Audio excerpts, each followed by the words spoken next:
Donald Trump just told a reporter that Crimea will stay with Russia.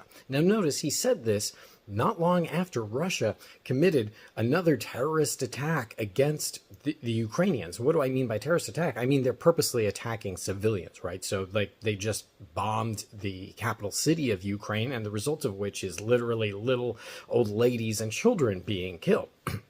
So it's wild that Trump is saying this at all, partly almost in response to Russia's attacks on Ukraine, but also given the fact that the United States has a very long history of supporting the fact that that was an illegal seizure of territory.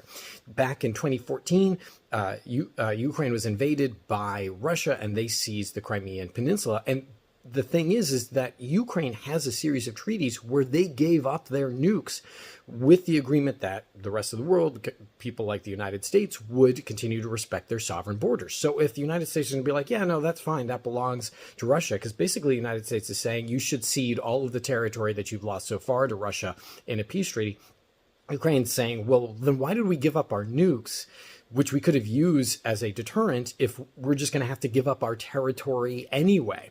And it's interesting because Trump's like, well, why didn't they fight for it in the first place back in 2014? Well, this is wild. The fact is that the president of Ukraine at the time was basically a Russian dupe, right? He was a Moscow supporter.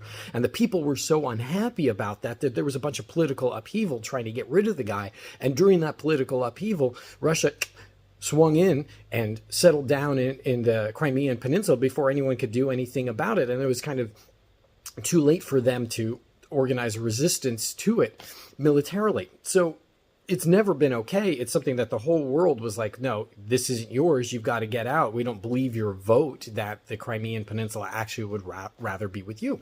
So this isn't a matter of them not wanting to fight for it. It's a matter of, is now that they have an elected leader that the people actually, for the most part, support, who is respecting their sovereign borders. Yeah, they're like, we are not okay with this. We were never okay with it. And the fact is the only reason why it happened in the first place was because Moscow was involving itself with our politics and already kind of trying to manipulate our circumstance. So this is really just another example, though, of the United States abandoning its allies and abandoning the victim in favor of the bullies.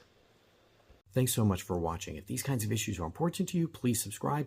Every day I try to put out content on politics, current events, and science from a philosopher's perspective. If you check out my page, you'll find that I do some longer videos where I go really in depth into some of the details on this stuff. And most importantly, thank you so much. Have a wonderful day.